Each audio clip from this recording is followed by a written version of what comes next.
Bienvenidos. Volvimos con nuestro programa Palabras del Alma. Aquí estamos nuevamente luego de un mes, bueno, un poquito más de un mes. Y hoy tenemos a un invitado que, aquí está, Estanislao Zubiri, coordina un taller de oratoria a partir del texto escrito en la Facultad de Medicina. La Facultad de Medicina tiene unos talleres y cursos abiertos a la comunidad,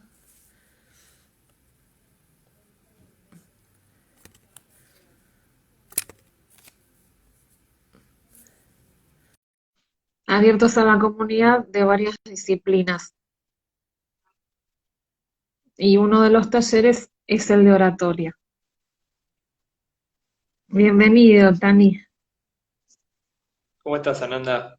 Bien. Ah, ahí se escuchó. Recién no se había escuchado. Perfecto. Bueno, les comentaba que vos das un taller oratorio a partir del texto escrito. Eh, ¿Por qué se llama así el taller? Eh, Uy, vos sabés que me llega un poco contado lo que me decís, eh, Te decía por qué se llamaba así tu taller. porque, porque muchas veces cuando vamos a hablar y necesitamos comunicar algo, eso que nosotros decimos ya parte desde algún lugar, ya parte desde algo que está estipulado, porque pertenecemos a un determinado grupo de personas que tiene determinados códigos.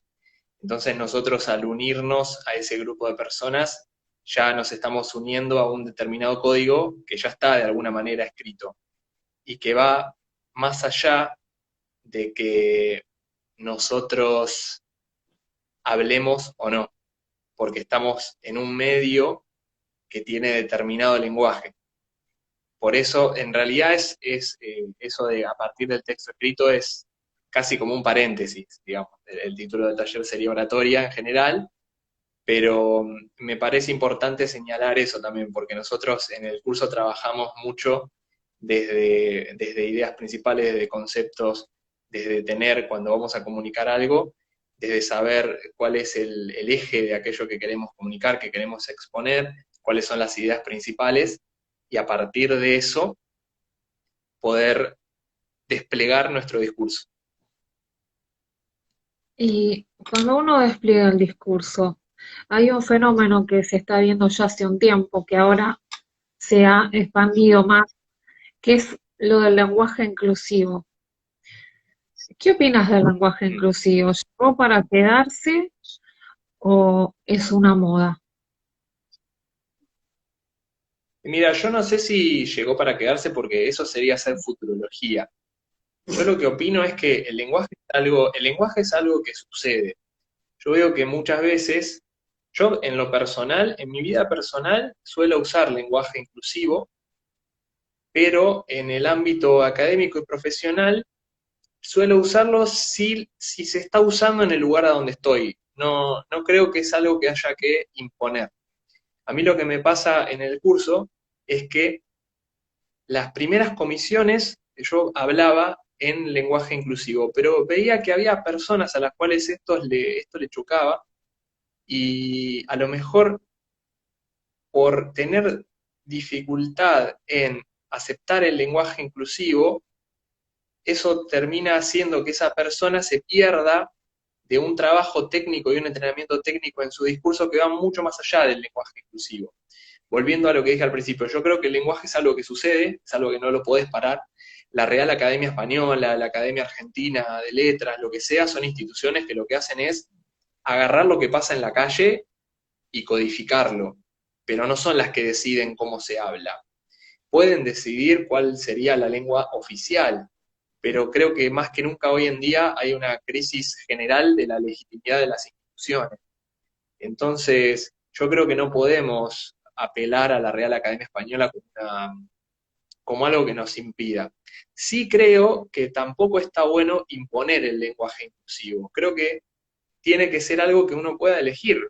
Si una persona quiere hablar con la A y con la O, me parece que está bueno que esa persona también pueda decidir, así como está bueno que quiere hablar con la E, pueda hablar con la E. Creo que eso es en general con el lenguaje, porque lo importante del lenguaje no es la palabra en sí, sino la convención que hay entre las dos personas que están hablando. Exactamente. Y para la gente que no sabe cómo se usa, ¿cuál sería la regla para usarlo? Para usar el lenguaje inclusivo, Sí. mira, digamos, yo tampoco es que soy del todo millennial. Yo, de hecho, hace poco escuché que hay adolescentes o gente que habla incluso con la I, más allá de con la E. Eso directamente no lo entiendo, todavía no llegué hasta ahí. O sea, todos nos estamos deconstruyendo, es un proceso que lleva tiempo. Yo lo que creo es que, sobre todo para las cuestiones profesionales, está bueno desdibujar el imperativo, el universal masculino, porque eso marca una impronta, eso ya marca algo que está bien, si ya lo tenés muy naturalizado, puede ser que a vos no te haga ruido, pero ¿por qué? ¿Por qué tiene que ser, por qué tiene que ser presidente y no puede ser presidenta? Bueno, esas cosas yo no creo que haya problema. Después, bueno, si me preguntás cómo se usa, cuál es el manual del lenguaje inclusivo, simplemente cuando vos vas a usar una palabra que tiene género, tenés que tratar de que ese género no determine necesariamente a tu interlocutor. Me parece que lo más importante de todo, no solo del lenguaje inclusivo, sino de lo que voy aprendiendo de las nuevas identidades, lo más importante al principio es diferenciar sexo de género, Ajá. saber que no es lo mismo no es lo mismo las características físicas que vos tengas o la genitalidad con la que hayas nacido. Después hay algo que va más allá de eso, que es el género, que tiene que ver con una construcción social. Entonces, ver qué cosas de las que yo digo se refieren a construcciones sociales, que ya son obsoletas. Si ya son obsoletas, si ya no sirven, si ya no suman ni restan, porque a vos no te hace ninguna diferencia que el albañil o la albañila que te está arreglando algo sea varón o que sea mujer, no te hace diferencia. Si ya no hace diferencia, no es necesario usarlo. Me parece eso. Me parece que lo fundamental es dejar que el lenguaje suceda. Si una persona quiere usar el lenguaje inclusivo, que lo use, si una persona no lo quiere usar, que no lo use, porque el lenguaje no depende de la decisión que tome ninguna institución sobre una sociedad. Es la sociedad la que determina lo que va a pensar la institución, o así debería ser y debe ser. Esto que decís me hace acordar lo que pasó con solo acentuado y sin acento, que bueno, la Real Academia decidió dejar sin acento. Y la verdad que en muchas construcciones se presta a confusión. Decían que según el contexto te dabas cuenta, pero no era tan así. Y bueno, y están estudiando volver atrás con esto, ¿no es cierto? Claro, yo tengo entendido que la diferencia entre solo con tilde y solo sin tilde es que solo sin tilde tiene que ver con una persona que no está acompañada y solo con tilde es algo que tiene que ver con la construcción de la frase, tiene que ver con aquello de lo que vos estás hablando. Es decir, por ejemplo, solo tal cosa, solo tal otra, pero no solo de yo estoy solo. Ese sería sin tilde. No sabía esto que habían decidido sacarle la tilde. Pero Sí, bueno, también decidí estas cuestiones, ¿no? Sí, que bueno, decidieron y hubo mucha objeción, ¿no? Y están reviendo si vuelven para atrás con porque algunas cosas, o sea, se recoge del lenguaje bueno, que utiliza la gente, y algunas cosas son caprichos, ¿no? Como lo de solo. Nadie lo pidió el acento que lo sacaran y pasó, ¿no es cierto? Que algunas cosas son arbitrarias en el lenguaje, ¿no? sí. Sí, bueno, es una gran problemática esa. ¿Cuál es la diferencia entre lo arbitrario ¿Y qué sería lo otro? Lo genuino. ¿Quién fue el primero que decidió que una cosa se llamaba de una manera y que otra cosa se llamaba de otra? Eso no lo sabemos, es como quién fue primero, el huevo o la gallina. Y Exactamente. supongo que una hipótesis que para mí es muy posible es que la palabra surge cuando el cuerpo no tiene el alcance que uno necesitaría. Entonces, cuando no me alcanza el cuerpo para dar cuenta de algo, agrego la palabra. Y me parece que esa es la manera más saludable de pensarlo, en el sentido de que siempre es importante saber que la palabra puede no ser necesaria y que el silencio de la palabra, el silencio de la voz, el hecho de que alguien no esté hablando, no quiere decir que la persona no esté hablando, porque puede estar diciendo un montón de cosas con el cuerpo que no necesitan de la palabra. Voy a apagar la luz porque hace mucho resplandor. Ahora vengo. Algo bueno está bien. Sí. ¿Está mejor? No, ¿no? Bueno, sigue Pasa que estando tenés el... la luz de atrás. Sí, sí, está un poco complicado. Y bueno, ya que estamos hablando de la gestualidad, ¿no? Que acompaña al orador cuando habla, ¿cómo se combinan estos dos elementos? El lenguaje corporal, gestual y la voz. ¿Qué cuidado tiene que tener el orador? Y yo creo que siempre lo más importante es que las dos cosas no son paralelas, sino que una cosa sostiene a la otra, porque es el lenguaje corporal el que sostiene a la voz. Lo fundamental cuando vamos a comunicarnos con alguien o a expresar algo es, primero, estar bien apoyados. Y eso puede sonar como una tontería o como algo obvio, pero no lo es, porque muchas veces, bueno, vamos a empezar a hablar, vamos a empezar a desarrollar una idea y nos ponemos nerviosos, nos tiemblan las piernas, se nos seca la garganta y decimos, ¿qué pasa con eso? Y empezamos a buscar un montón de motivos psicológicos y cosas que nos pueden llevar a que no nos esté saliendo y que nos esté costando, cuando en realidad puede ser que se deba a que simplemente no tenemos las plantas de los pies en el suelo. Entonces, por eso la, es lo físico lo que sostiene a la construcción lingüística.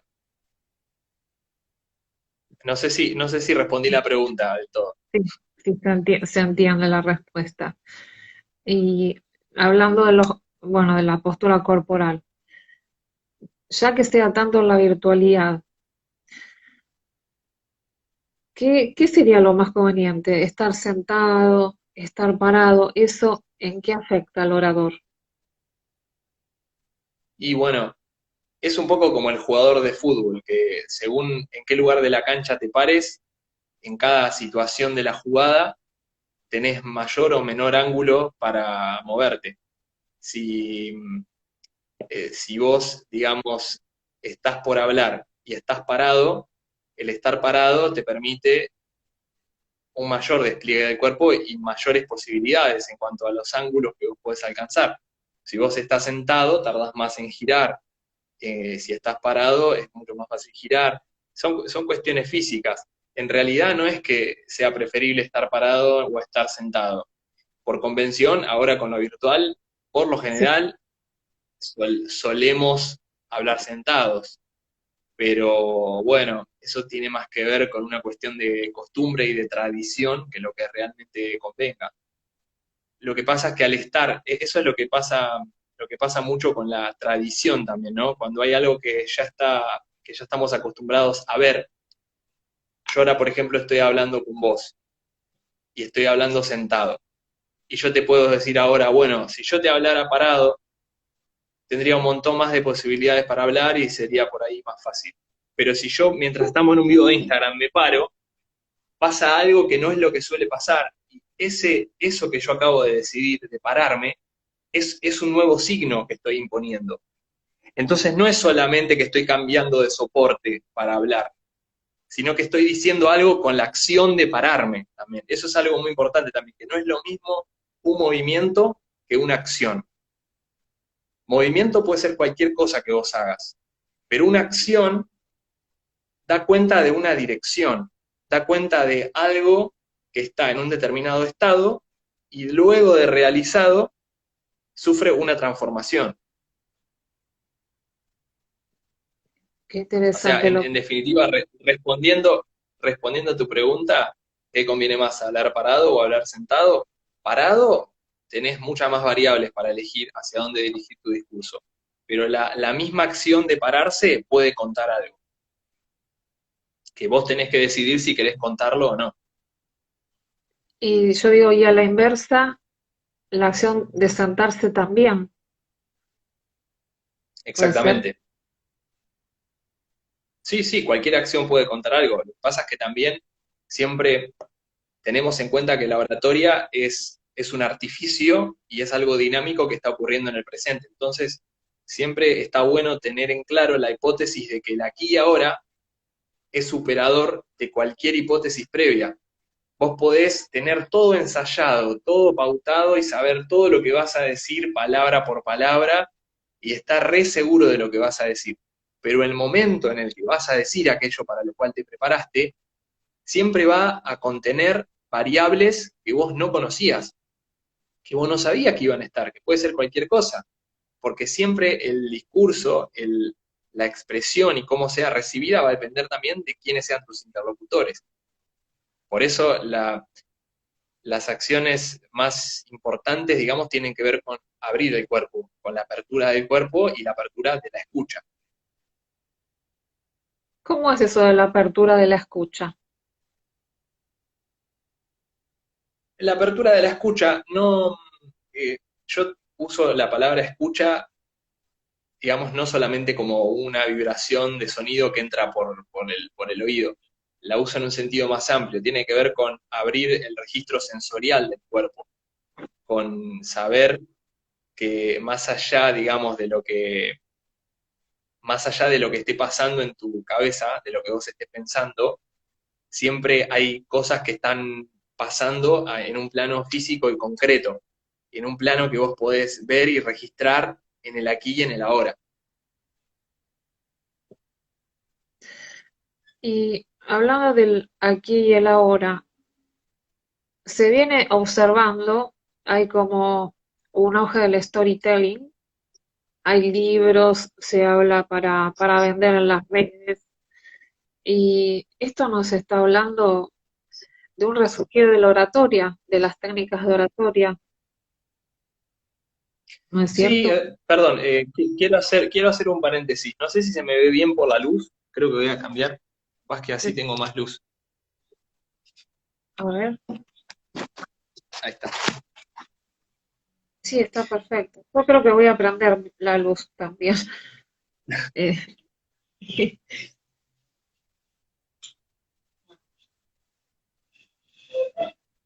ah, Sí, mucho mejor. hablaba. Entonces,